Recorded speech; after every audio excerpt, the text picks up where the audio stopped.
Weight loss without the gym. What you need to know. You don't need a gym membership to achieve your weight loss goals. Here's a step-by-step guide. Incorporate more walking into your day. Aim for at least 10,000 steps. Use stairs instead of elevators, and consider walking for short errands.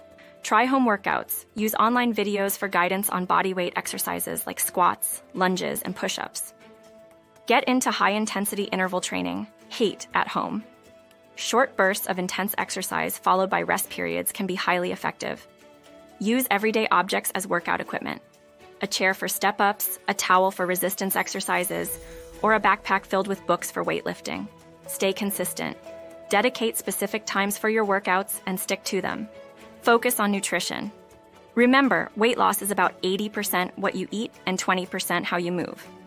By following these steps, you can sculpt your body and achieve your weight loss objectives. Drop your success stories or questions below, objectives without setting foot in a gym.